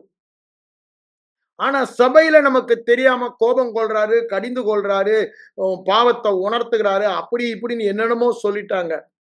ஆனா சிலுவையில என்ன பரிமாற்றமானது? வெறும் பாவம் நீக்கப்படவில்லை, அதன் விளைவு, தீம விளைவை அவர் எடுத்துக்கொண்டு அவருடைய கீழ்ப்படிதலின் நன்மையின் விளைவை எனக்கு கொடுத்தபடினாலதான் அவரை பார்த்து என்னென்ன சொல்றாரோ அது என்ன பையன், அவரோடு ஒரே சரீரம், ஒரே ஆவியாகிவிட்டேன், நித்தம் அவருடைய மனமகிழ்ச்சியாகிவிட்டேன், நித்தம் அவருடைய செல்ல பிள்ளையாய், பிரியமே பிரியமே, மை டார்லிங், மை பிலவட் என்று சொல்லுகிற இடத்திற்கு நம்ம வந்து விட்டோம். அததான் பாருங்க 7ஆம் வசனத்திலே என்ன சொல்றாரு பாருங்க, என் பிரியமே நீ பூரண ரூபவதி, உன்னிலே பழுது ஒன்றுமில்லை. அததானே அங்க சொல்றாரு கொலோசியர் 2ஆம் அதிகாரத்துல, எபேசியர் 5ஆம் அதிகாரத்துல அததானே சொல்றாரு, எபேசியர் 1:4 அததானே. திரும்ப திரும்ப இதை நாம் வேதத்தில் முழுவதுமாக பார்க்கலாம். ஒரே பலியினாலே நம்மை பூரண ரூபவதி ஆக்கி விட்டார், பூரண அழகுள்ளவர் ஆக்கி விட்டார். மாசு, குற்றம், கரை, திரை, அப்படித்தானே, ஒரு ரிங்கிள் கூட இல்லாத அளவுக்கு, அப்படிதானே. ஜனங்க கண்ணாடியில போய் பாக்குறாங்க, ரிங்கிள்ஸ் இருக்கா, அதற்கு டாக்டர் காஸ்மெட்டாலஜிஸ்ட் போய் பார்த்து, ஆனா ஆவியில நான் எப்படி இருக்கேன்றத பார்க்க ஆரம்பிச்சிட்டேன்னா அது என் சரீரத்திலையும் வருங்க. இது வேதம் சொல்லுறோம். அதான் சொல்றாரு, பிரியமே பூரண ரூபவதி, பழுதே இல்லை, குறைவே இல்லை, குற்றமே இல்லை, மாசே இல்லை. அததான் இங்க சொல்றாரு. அத பாருங்க, அர்த்தம் என்ன சொல்றாரு பாருங்க. 9ஆம் வசனம் ரொம்ப அழகா இருக்கு. நீ என் இருதயத்தை கவர்ந்து கொண்டாய். ஐயா, யார பார்த்துங்க, யார பார்த்து பரிசுத்த தேவன் அவருடைய அன்பு பசியில நம்ம பார்த்து என்ன சொல்றாரா, என் இருதயத்தை நீ கவர்ந்து கொண்டாய். நான் பண்ற செயலை பார்த்தா கவர்ந்து கொள்ள முடியுமா? இல்லங்க. இயேசு கிறிஸ்துவின் கீழ்ப்படுதலினால் வந்த விளைவு, நான் பிதாவின் இருதயத்தை கவர்ந்து கொண்டேன். நித்தம் அவருக்கு மனமகிழ்ச்சியாயிருக்கிறேன், நித்தம் அவருடைய பிலவடா பிரியமாயிருக்கிறேன். ரூபவதிய அவர் இருதயத்தை நான் கவர்ந்து கொள்ள காரணம் என்ன? சுகந்த வாசனை பலியாக அவர் தகன பலியாக ஒப்பு கொடுக்கப்பட்ட பொழுது அவர் பலி ஆடாக, போக்காடாக என்னுடைய தீமையெல்லாம் சுமந்து சென்று விட்டார். இப்ப அது இல்லவே இல்லை, போயிடுச்சு. இப்போ அவர் என்னில் முகர்வதெல்லாம் இயேசுவின் வாசனையை என்னில் முகர்கிறார். அவரை நான் தரித்துக் கொண்டேன், கிறிஸ்துவை தரித்துக் கொண்டிருக்கிறேன். கலாத்தியர் 3ஆம் அதிகாரம் சொல்லல, கிறிஸ்துவை தரித்துக் கொண்டீர்களே என்றாரு. கொலோசியர் 2ஆம் அதிகாரம் 9ஆம் வசனம் அதை தான் சொல்றாரு. இங்க பாருங்க என்ன சொல்றாரு, ஆகவே என் இருதயத்தை பிதாவினுடைய இருதயத்தை கவர்ந்து என்னை பார்த்து பிரியம் ரூபவதி பழுதே இல்லை என்று சொல்லுகிறதுக்கு என் ஆசையெல்லாம் நீதான், என் மகிழ்ச்சி எல்லாம் நீ சொல்லுவதற்கு காரணம் என்னங்க? அந்த ஒரே பலி. அப்போ அதை நம்ம வாயில சொல்லும் பொழுது, நான் நீதிமான், நான் பூரணம் உள்ளவன், நான் சுகம் உள்ளவன், நான் ரூபவதி, சம்பூரணவதி அப்படின்னு சொல்லும் பொழுது பிதாவுக்கு எவ்வளவு சந்தோஷமா இருக்கும். குமாரனுக்கு, பரிசுத்த ஆவியானவருக்கு, ஏன் அவர் செய்த புண்ணியத்தை நம் வாயிலே சொல்லி வாழ்க்கையிலே வெளிப்படுத்துகிறோம். அந்த கிருபாதார பலியின் மூலமாக வந்த புண்ணியம் நம்ம வாழ்க்கையில அவருடைய இருதயத்தை கவர்ந்து கொண்டோம். திரும்ப அதே வசனம், மணவாளியே என் இருதயத்தை கவர்ந்து கொண்டாய், உன் நேசம் எவ்வளவு நம்முடைய அவர் மேல நம்ம அன்பு. அதுதாங்க ஜெபம், அதுதான் ஜெபம். அதுதான் அவர் என்ன சொல்றாரு, எவ்வளவு அவருக்கு இன்பமே நாம் அவரோடு அன்பு பாஷை பேசி அன்பு செலுத்துவதுதான் அவருக்கு இன்பம் என்று சொல்லுகிறார். இதெல்லாம் நீங்களே இமேஜின் பண்ணி அடுத்தது பாருங்க. உன் நேசம் எவ்வளவு மதுரமாய் இருக்கிறது, எவ்வளவு வாசனையாய் இருக்கிறது, நற்கந்தமாய் இருக்கிறது. நற்கந்தம் வீசும் வாசனை. இன்னைக்கு உலகத்துல கிறிஸ்துவின் நற்கந்தத்தை வீசுகிறவள் நாம் தான். அவருக்கு ஆவி மண்டலத்தில் அவர் பார்க்கறனால, நாம சரீர மண்டலத்துல பார்க்கறனால நம்மால இதை புரிந்து கொள்ள முடியல. ஆவிக்குரியவன் சகலவற்றையும் ஆவியின்படி நிதானிக்கிறான். அதுக்குதான் ஆவியானவர் நமக்கு கொடுக்கவர். 2 காரியம் நமக்கு கொடுக்கப்பட்டு இருக்கிறது. தேவனுடைய வார்த்தை ஆவி பிரதானமான சொத்து. அதை மறந்தே போதீங்க. 11 பாருங்க. என் மனவாளியே, நான் வாயை திறந்த ஆண்டவரே, ஐ லவ் யூ டேட். ஓ இயேசு கிறிஸ்துவின் ரத்தத்தினால நான் உனக்கு இப்ப சமீபமா உங்களோட ஒன்னா வந்துட்டேன். நீங்க என் மேல பிரியமா இருக்கீங்க, நான் உங்க மேல பிரியமா இருக்கிறேன். நீங்க என் ஆசை, நான் உங்க ஆசை அப்படின்னு பேசும்போது என்ன சொல்றாரு? உன் உதடுகளிலே தேன் ஒழுகுகிறது. இந்த கிருபையின் விளைவு, இந்த பரிகாரத்தின் விளைவு, இந்த பரிமாற்றத்தின் விளைவை என் வாயில பேசும்போது தேன் ஒழுகிறதான் தேவனுக்கு. கொஞ்சம் யோசித்து பாருங்க. எவ்வளவு ஐயோ இன்பமா அவன் பேசுறான் அப்படின்னு தேன் ஒழுகுதான் பிதாவாகிய தேவனுக்கு. உன் நாவின் கீழ் பாருங்க. அப்ப நம்முடைய வார்த்தை என்ன பேச வேண்டும்? இந்த ஒரே பரிகார பலியினால நான் என்னவா இருக்கேன்னு பேசுனா தேன் போல அவருக்கு இருக்கான். கேட்கும்போது அடுத்த வசனம் சொல்றாரு பாருங்க. லீபனோனின் வாசனைக்கு ஒப்பாய் இருக்கிறது. நம்முடைய வார்த்தை தேன் போல அவருக்கு இருக்கணும். லீபனோனின் வாசனை போல இருக்கணும்னா சிலுவையின் பரிகாரத்தினால நான் இன்னவா இருக்கிறேன்றத பேசுறதுல உறுதி உறுதி உறுதி உறுதியா இருக்க வேண்டும். அடுத்த வசனம் என்ன சொல்ற பாருங்க. என் மனவாளியே, நாம் யாரா? அடைக்கப்பட்ட தோட்டம், மறைவு கட்டப்பட்ட நீரூற்று, முத்தரிக்கப்பட்ட அப்படின்னா 100% ஐ பிலாங் டு ஜீசஸ். வேற எதுக்குமே அங்க உலகமோ மற்ற காரியங்களோ இடமே இல்லை. 100% he possessed me. அவர் கொஞ்சம் கூட வேற எதுக்கும் விட்டு கொடுக்கவே. அதுதான் சொல்றாரு. நீ அடைக்கப்பட்ட தோட்டம், வேற யாருக்கும் கிடையாது. நீ மறைவு கட்டப்பட்ட நீரூற்று, வேற யாரும் இங்க குடிக்க முடியாது. இது முத்தரிக்கப்பட்டது, ஆண்டவருக்கு சொந்தம், சீல் போட்டாரு. அததான் அப்ப பாருங்க எவ்வளவு பெரிய. இதெல்லாம் எப்படிங்க நடந்தது? அந்த கல்வாரி சிலுவையில் நடந்த ஒரே பலியினாலே, ஒரே பலியினாலே. அப்புறம்தான் சொல்றாரு, அவர் நம்மள என்னென்ன கனியெல்லாம் சாப்பிட முடியும் எல்லாம் பாட்டு வரிசையா அடுத்த 4-5 வசனம் நீங்க படித்து பாருங்க. நேரம் இல்ல, அவைகளை நான் படிக்கல. அப்படியே அந்த ஃபுல்லா அந்த ஹோல் இது நீங்க எடுத்து இந்த கான்டெக்ட்ல படிங்க. 2ஆம் வசனம் திரும்பவும் சொல்றாரு, பிரியமே, என் புறாவே, என் உத்தமியே. நம்மை பார்த்த ஆண்டவர் தான் சொல்றாரு, ஏன் நீ கதவை தர, உன் இருதயத்தை தர, நம்ம சம்பாஷிப்போம். Will make love with each other. அதான் ஆண்டவர் அந்த பசிதா, உறவு பசிதாகம் உள்ளவர். ஆதாம் ஏவலோடு ஏதேன் தோட்டத்தில் இந்த அந்த உறவுக்கு தாங்க அழைத்தாரு. அந்த உறவு தான் ஜெபம். பெரிய லிஸ்ட் எடுத்துட்டு போய் சொல்றது இல்ல. வரிசையாங்க அவர் சொல்லிக்கொண்டே போவதை பார்க்கலாம். 9ஆம் வசனம் பாருங்க. என் ரூபவதியே, ஸ்திரீகளுக்குள் ரூபவதியே. வரிசையா அப்படியே சொல்லிட்டு அவருடைய நேசரை, நம்முடைய தேவனை நேசரை பற்றிய இந்த காரியங்க சொல்லுவதை பார்க்கலாம். 7ஆம் அதிகாரம் 6ஆம் வசனத்துக்கு வாருங்க. நம்மை பார்த்து என்ன சொல்லலாம்? அவருக்கு மனமகிழ்ச்சி உண்டாக்கும் பிரியம் நாம் தானா?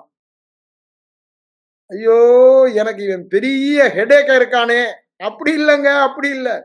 இவனால வருகிற ரோதனைக்கு எனக்கு முடிவே இல்லையா அப்படின்னு கூட சில பெற்றோர்கள் பிள்ளைகளை பார்த்து சொல்லுவாங்க. ஆனா இங்க எங்க பெற்றோர், எங்க டாடி என்ன சொல்றாரு? என் மனமகிழ்ச்சி உண்டாக்கும் என் பிரியமே, என் மனமகிழ்ச்சி உண்டாக்கும் பிரியமே. இதெல்லாம் இந்த ஒரே பலியினால என்ன பார்த்து அவர் சொல்றதுங்க. இத நீங்க நல்லா இமேஜின் பண்ணுங்க. அவரு ஐயோ இந்த தருதல நம்மளை பார்த்து சொல்லல, இவனை நான் பெற்றெடுத்தேனேன்னு சொல்லல. ஏன்? இதை பெற்றெடுப்பதற்கு அங்க ஒரு பரிகாரம் செலுத்தப்பட்டது. அந்த பரிகார பலியினால என்னை எப்படிதான் சம்பூர்ண ரூபவதியாக அவருடைய நித்த மகிழ்ச்சியாக்கி விட்டார்.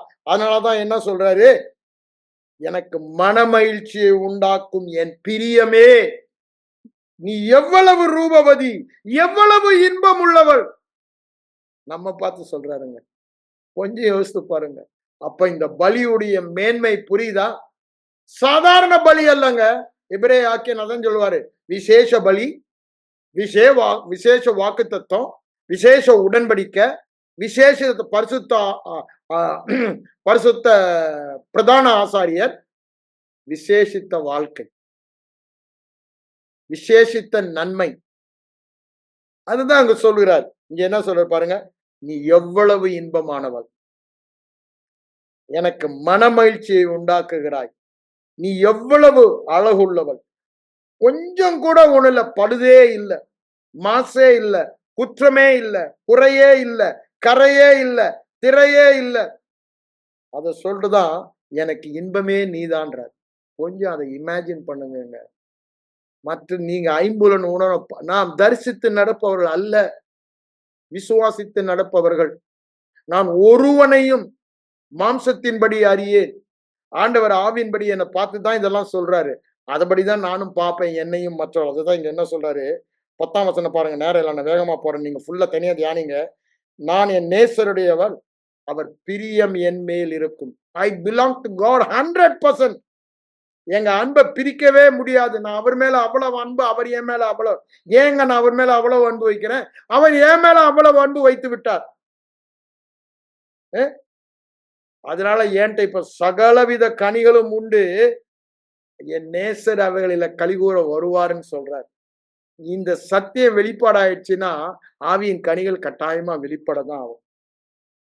அப்புறம் சொல்ற சார்ந்து கொள்ளுவேன்லாம் அதெல்லாம் வருது. அங்க பாருங்க, நேசம் மரணத்தை போல வலியது, அக்னி சுவாலையை விட ரொம்ப வலியது, திரளான தண்ணீர்களும் இந்த அன்பு உறவை தணிக்க மாட்டாது.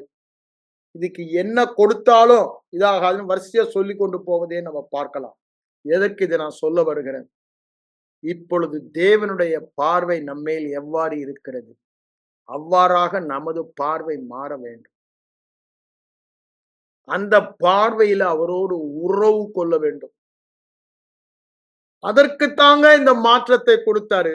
பிரதானமான நோக்கமே அவரோடு ஐக்கியமாய் இருப்பதற்கு, அவரோடு கூட இருப்பதற்கு. அப்புறம்தான் குணமாக்குவது, சுகமாக்குவது, சாட்சியா இருப்பது, அற்புதமாய் வாழ்வான். முதல் ஸ்டெப்பே இதுதான்.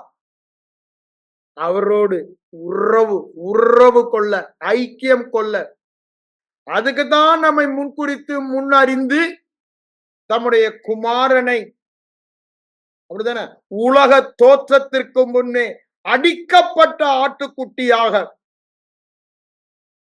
பலியாக ஒப்பு கொடுத்தார். அந்த ஒரே பலியினாலே நாம் இந்த மாபெரும் பாக்கியம், அவருடைய மன மகிழ்ச்சி, சந்தோஷம், இன்பம், விருப்பம், ஆசை எல்லாம் நான் தான்.